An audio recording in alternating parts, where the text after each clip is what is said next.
The smells of fried oysters, hot corn, and sweet, flavored peach tea mingled in the evening air of New Orleans. The sun had already disappeared behind the horizon, and the city was immersed in the familiar atmosphere of music and quiet magic. On the narrow streets, lit by lanterns, one could hear light jazz tunes coming from the local bars. The Wilson family seemed to be living in their perfect world, but even the most beautiful homes can hide dark secrets. In the cozy dining room, Clarence Wilson, a tall and slender man with pleasant features and impeccable manners, was helping his wife, Sophia, set the table. Sophia, tired after a long day at the restaurant, looked grateful for his care. She loved these quiet family evenings, when it seemed like the world was stopping and there was only their little family. Emma, their 19-year-old daughter, was sitting in the kitchen, immersed in her phone. Her world was far away from these conversations at the table, somewhere in messages with her friends, in photos and videos she posted on social media. She looked somewhat distant, as if she were on another planet. Sophia had often noticed this change in her daughter's behavior, but she put it down to teenage whims. Clarence came to the table and touched Emma's shoulder lightly. "Emma, are you with us today, or are you on your phone again?" he asked, with a slight smile. "I'm sorry," the girl said, not taking her eyes off the screen. Sophia frowned, but said nothing. She had always tried to find a balance between control and freedom for her daughter. Clarence, on the other hand, was able to find a common language with Emma and gently manage the situation when it was needed. This impressed Sophia. She thought he was the perfect husband and father. After dinner, Clarence suggested that they take a walk with his wife around the city. Sophia agreed without hesitation. Such moments were valuable to her. Walking along the waterfront always brought a sense of calm, and she loved to hold her husband's hand, enjoying these moments. Emma stayed at home. She didn't seem to be planning to join them. Sophia was used to her daughter avoiding family events. As she grew older, she became more and more distant from her mother and spent more time with friends or alone. When Sophia returned from her walk, she noticed that someone's car was parked at the entrance. Its silver body reflected the light of the streetlights, and Sophia recognized it as the car of Lisa Woods, a friend of Emma's. Lisa was often at their house. The girl was nice, but Sophia always felt something frightening in her eyes, as if she was hiding something important. "Is that Lisa's car?" Sophia asked Clarence quietly as they entered the house. "I think so," he replied briefly, seemingly not paying much attention. Sophia entered the house, but neither Emma nor Lisa were there. She was a little surprised. The door was open, but the house was silent. "Emma? Lisa?" she called, but there was no answer. Clarence stayed in the living room, and Sophia went upstairs to check on her daughter's room. When she opened the door, she saw Emma lying on the bed with her headphones on, watching a video. "Didn't you hear us calling?" Sophia asked in surprise. "Sorry, Mom, I was busy," Emma replied, not taking her eyes off the screen. Sophia just sighed and left the room, but something was bothering her. Where was Lisa? And why didn't she stay if she came? When she got back downstairs, Clarence was sitting on the couch, relaxed, reading a book. Sophia decided not to bring up the subject so as not to appear paranoid, but the thought of Lisa and her car never left her. The next day, Sophia noticed a small, almost invisible detail. There was a bottle of expensive women's perfume on the passenger seat of Clarence's car. She recognized the smell. It was the same scent she had recently smelled in the house. "Clarence, is this yours?" she asked, showing him the bottle. The man froze for a second, but quickly composed himself. "No, someone must have left it in the car, maybe one of the clients." Sophia nodded silently, but something inside her stiffened. She didn't ask any more questions, but this detail settled somewhere deep in her mind. Something was not right, and although she couldn't explain what it was, she felt that these small suspicions might someday turn into a big discovery. While Sophia was trying to make sense of her disturbing feelings, the relationship between Lisa and Clarence continued to develop in the shadows. They knew how to hide their meetings, but each new step along the way made them even more vulnerable. Emma felt something, but she didn't say anything yet. Her silence was formidable, like the calm before the storm. Everything looked good on the outside, But the tension was growing every day. Sophia felt that sooner or later this balance would be broken, and unfortunately, she didn't even realize how close she was to the truth. A new day in New Orleans began as serenely as the previous one, but the uneasy atmosphere in the Wilson family's life was growing. After a brief but disturbing discovery with the perfume, Sophia decided not to bring it up right away, even though it was a trifle obsessive in her mind. Instead of talking about her suspicions, she focused on her work at her restaurant, but even there, thoughts of her husband and Lisa never left her. Meanwhile, Clarence continued his double life. He was very good at appearing to be the perfect man for Sophia, but at the same time he was able to maintain a secret affair with Lisa. Every time they were alone, their connection became more and more dangerous. Each meeting brought a new wave of emotions, but also threatened to expose them. That day, Lisa called Clarence before dawn. Her voice was tense, and she insisted on meeting. "We have to talk," she said abruptly. "This can't go on." Clarence agreed, albeit reluctantly. He realized that Lisa was beginning to lose patience, and that could be a problem. They met in a small cafe far from the city center, where they hoped to remain undetected. Even here, they had to be careful. "We can't go on like this," Lisa began, barely able to contain her irritation. "Emma is already suspicious, I can feel it." Clarence ran a nervous hand over his face. He was a man who always kept everything under control, but the situation was starting to get out of his hands. "She doesn't know anything," he assured her. Lisa shook her head. "You underestimate her. Emma could do something unpredictable." Their eyes met, and for a moment the cafe was silent. Clarence realized that Lisa was right. Emma was unpredictable, and if she found out about their affair, things could turn into a disaster. Meanwhile, Emma was watching Lisa and Clarence more and more often. She noticed little things, their casual glances, light touches that shouldn't have been there. At first it was just curiosity, but over time it became a cause for suspicion. One day, when Lisa came to their house again, Emma decided to stay home to watch. She noticed the way Lisa looked at Clarence, not as a family friend, but as a woman having an intimate relationship with a man. It was a look that was hard to hide, and Emma recognized it. Clarence, though careful, made mistakes. He trusted Lisa more than he should have, and couldn't always control his emotions in her presence. Emma began to collect evidence. She took photos of them secretly, screenshots of messages on Lisa's phone when she was distracted. Her silence was formidable, but she acted cautiously, waiting for the right moment. The situation in the Wilson house was becoming increasingly tense. Sophia could sense that something was going on, but she couldn't put her finger on it. Her intuition told her that it wasn't just about work or domestic issues. She noticed Emma's behavior changing, her daughter becoming withdrawn and distant. But when she tried to talk to her, Emma avoided frank conversations. "Are you okay, honey?" Sophia would ask every time she saw sadness on her daughter's face. "Yes, Mom, I'm fine," Emma would answer without looking up. But Sophia knew it was a lie. Something important was happening right in front of her eyes, but she couldn't solve the puzzle. Emma decided to act. She could no longer remain silent and wait for the situation to get out of hand. One evening, when Lisa came to visit them again, Emma approached her and said quietly but confidently, "I know there is something between you and Clarence." "What are you talking about?" she asked with feigned surprise. "Don't play with me, Lisa. I saw everything, and if you think it will remain a secret, you are very much mistaken." Lisa tried not to show her fear, but she was panicking inside. Emma was dangerous, and if she revealed their connection, it would destroy everything. When Lisa told Clarence about the incident, he realized that they were on the brink of a precipice. Emma wasn't going to keep quiet any longer, and that meant only one thing. They had to find a way to stop her. "She won't leave us alone," Lisa said. "If we don't do something now, she's going to tell Sophia." Clarence thought about it. He was trapped. If Emma revealed the truth, he would lose everything, his marriage, his reputation, his career. But was he willing to go to extreme lengths to save his life? This was the hardest choice he had ever made. He knew he could not let his secrets become known. But at the same time, he realized that any step he took could lead to irreparable consequences.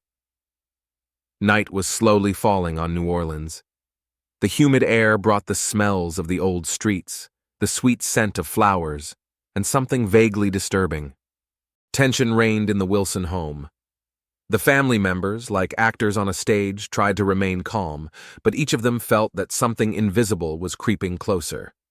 Emma had been feeling uneasy since the morning. She couldn't explain exactly why, but it seemed to her that this day was going to be special, in the worst way possible. Everything that was happening around her seemed to be layered on top of each other. Lisa's strange looks, Clarence's coldness, and her mother's alienation. It seemed that everyone in the house was hiding something behind the mask of their usual routine. Emma knew that her suspicions about Lisa and Clarence were dangerous. She thought several times about telling her mother what she had seen and suspected, but something stopped her. Perhaps it was fear, or maybe it was her instinct for self-preservation. She decided not to be silent anymore. Tonight she would tell Sophia everything, but something in her heart told her that this decision could have terrible consequences. She knew that this was her last chance to tell her mother the truth and end the lies that had engulfed everyone in this house. "You're both betraying my mother!" Emma blurted out, looking at Clarence and Lisa. Her voice was full of anger and despair. "I'm not going to take it anymore!" Lisa tried to remain calm, but her hands were shaking. She took a step forward and said quietly, "Emma, listen, you don't understand the situation. It's not what it looks like. I don't care what it looks like." Emma almost screamed, wrapping her arms around herself as if to protect herself from their lies. "I know you're together, and if you think it's going to stay a secret, you're sorely mistaken. I'm going to tell my mom." "Don't do that," Clarence spoke calmly, surprisingly, but his voice was full of warning. Emma felt like she was on the edge of a precipice, but she decided not to back down. "We'll see what Mom says when she finds out the truth," she said abruptly, grabbed her bag, and walked to the door. Emma threw the door open and stepped outside. The damp night wind tickled her face, but it didn't bring any relief. Her heart was pounding with anger and fear, but she was also relieved that she had finally made up her mind. "I've had enough," she whispered to herself as she walked down the street. She needed to think about everything that had happened and decide how to tell her mother about Clarence and Lisa. Emma knew that it would destroy the family, but she believed it was the right thing to do. Sophia deserved the truth. The streets of New Orleans were almost deserted at this late hour. The yellow light of the streetlights spread across the sidewalks, casting long shadows. In the background, jazz could be heard coming from a bar. The city seemed to live its own life, unaware of the drama unfolding on its streets. Emma was walking at a brisk pace, trying to get her mind right, when she heard footsteps behind her. She turned around, but saw no one. Only the shadows of the trees swayed under the streetlights. Trying not to panic, Emma continued on her way, speeding up her pace, but the footsteps behind her sped up too. Her heart beat even faster. Someone was following her, keeping to the shadows. She sped up, but suddenly felt something glint off to the side, perhaps a metal object. Emma stopped, turning around to see who was following her, but in that moment everything happened very quickly. She was pushed into a dark alley between two houses. She screamed, but the sound was lost in the silence of the night. The attacker acted quickly and in cold blood. Emma tried to break free, but her arms were too weak and her attacker too strong. She felt cold metal on her skin. The stroke was quick and accurate. The darkness swallowed her scream, and her body fell to the ground, powerlessly surrendering to the onslaught of the fatal force. Silence reigned on the street again. The attacker disappeared into the darkness, leaving Emma lying on the cold asphalt. The blood began to spread under her body, mixing with the rainwater that collected in puddles under her feet. The next morning, passers-by found Emma's body in a narrow alley. Her lifeless body lay there as if she had simply fallen asleep in the middle of this ruthless city. The police quickly arrived on the scene, and Detective Marcus Gray led the investigation. Marcus carefully examined the crime scene. At first glance, it might have seemed like a random attack, but his intuition told him there was more to it than that. He noticed small details: shoe prints on the wet asphalt, the torn strap of Emma's bag, and her phone lying near her body. "This isn't just a robbery," Marcus said quietly to himself. Emma's death came as a shock to everyone who knew her. Sophia was stunned to hear that her daughter had died. It was hard for her to believe that Emma would never come home again. Lisa and Clarence tried to look upset, but inside they were afraid. They knew they would now have to live under the shadow of suspicion.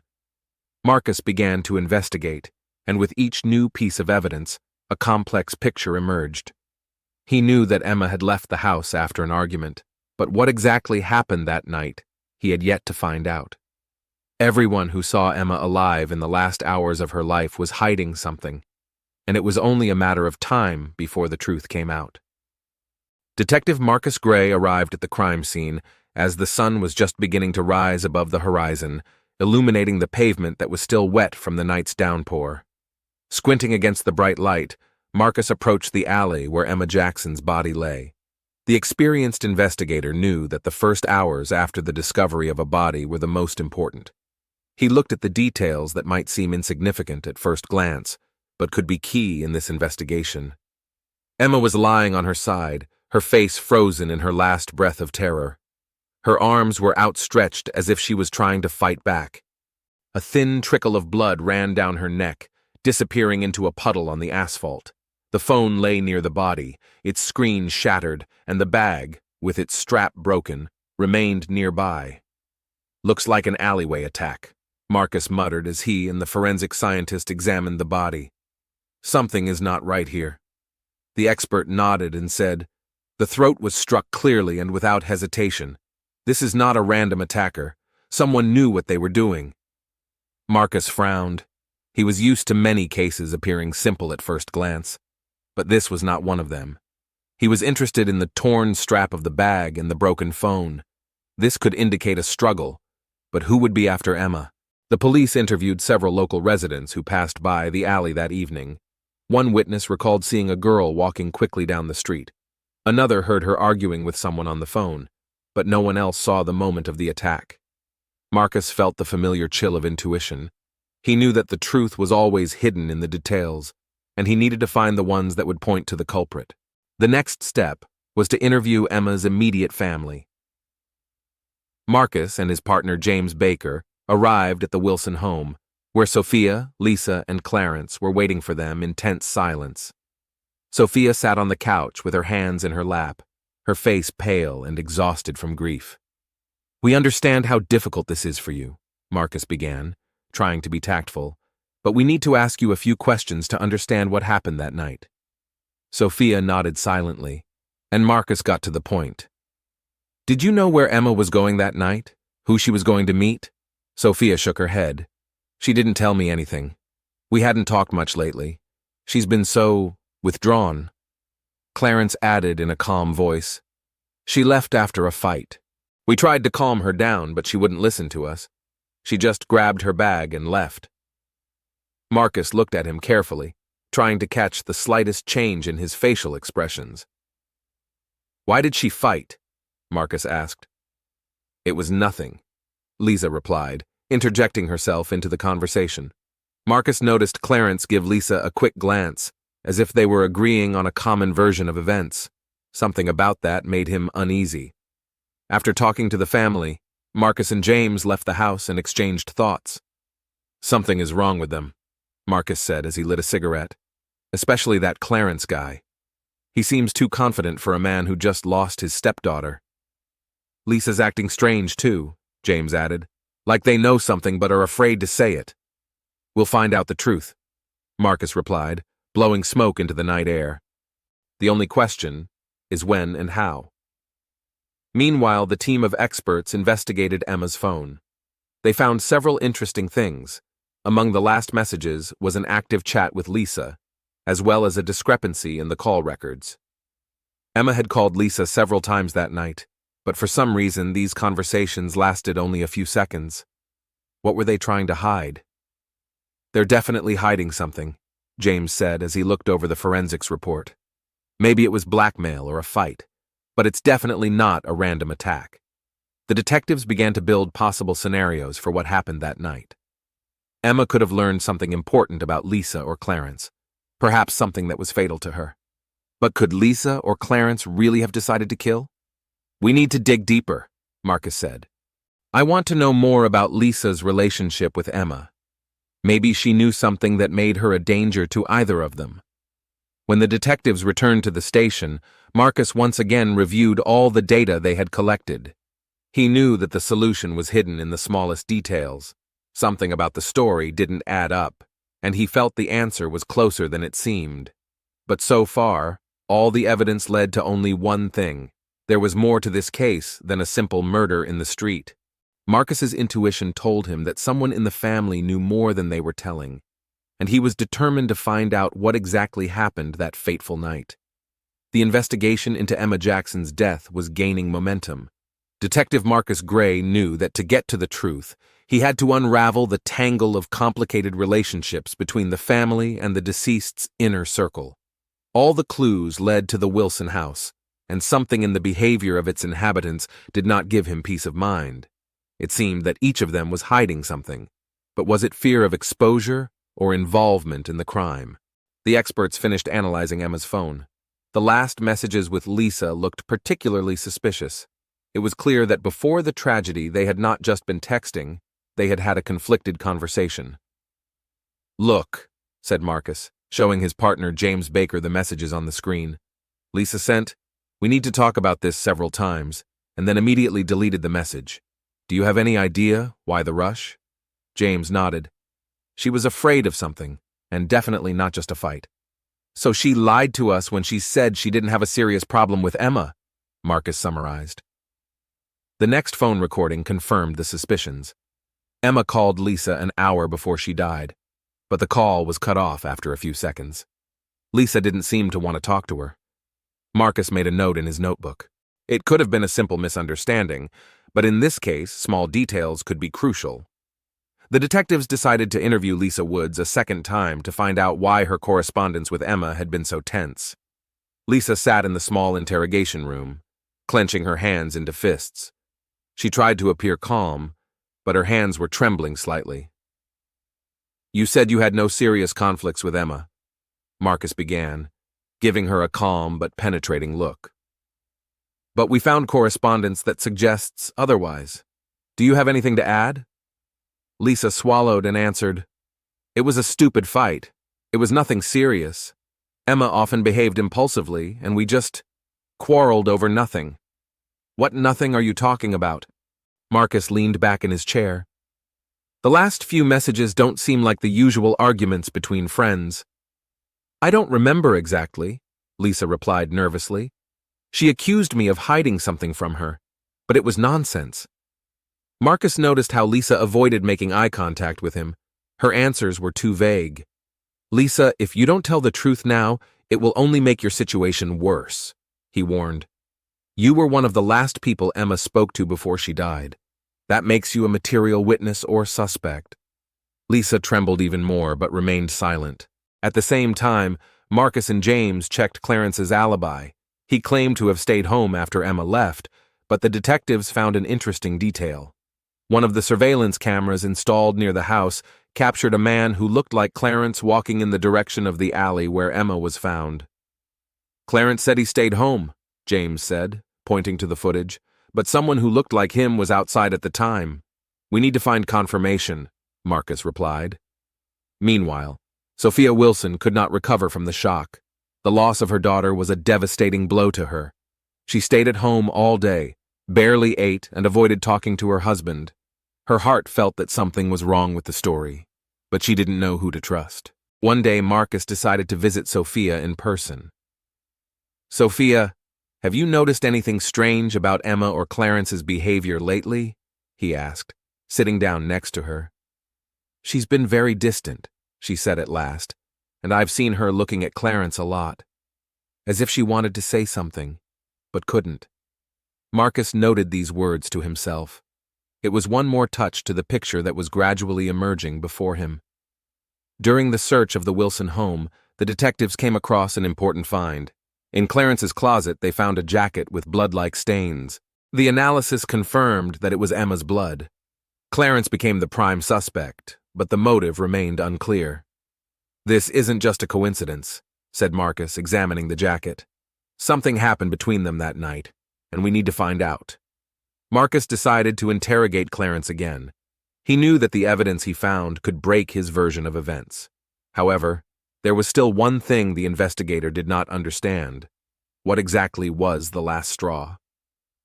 "We're close to the truth," Marcus told his partner. "We just need to find out who will break first, Lisa or Clarence."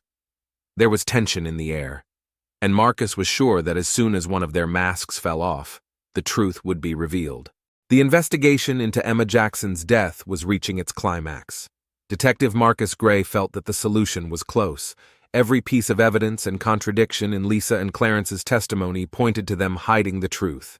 When Lisa broke down under the pressure, the truth began to surface, and the only thing left to do was to get Clarence to confess. Clarence was invited for a second interrogation. He walked into the room, holding himself confidently, but Marcus knew that this calmness was false. The blood-stained jacket was the first serious blow to his alibi. "You said you stayed at home when Emma left," Marcus began, not taking his eyes off Clarence. "But the camera showed a man who looked very much like you near the scene of the murder. What do you think of that?" Clarence tensed, but quickly regained control of himself. "It wasn't me. Someone must have made a mistake. Cameras don't always transmit images clearly." Marcus nodded as if in agreement, but then put the bag of evidence on the table, a jacket with bloodstains. "How do you explain this?" Clarence was silent for a few seconds, considering his answer. "This jacket was in the car. I don't know how the blood got on it. Emma might have touched it when I was driving her." "Then why didn't you mention it before?" Marcus asked with a cold smile. Clarence gritted his teeth but did not answer. At the same time, the detectives called Lisa in for another interrogation. Her nervousness was palpable from the start. "You were one of the last people to talk to Emma," Marcus reminded her. "She called you." "I already told you it was just a fight," Lisa answered, avoiding looking down. Marcus leaned toward her. "Listen, Lisa. You can tell me everything now, and it will play to your advantage. Or you can hide the truth, and then you will find yourself in a very unpleasant situation. We are running out of time.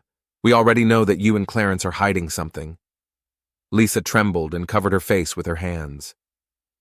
"This was a mistake," she whispered. Marcus exchanged glances with James. The truth seemed to be at hand. Lisa, under pressure, finally spoke. She admitted to having an affair with Clarence.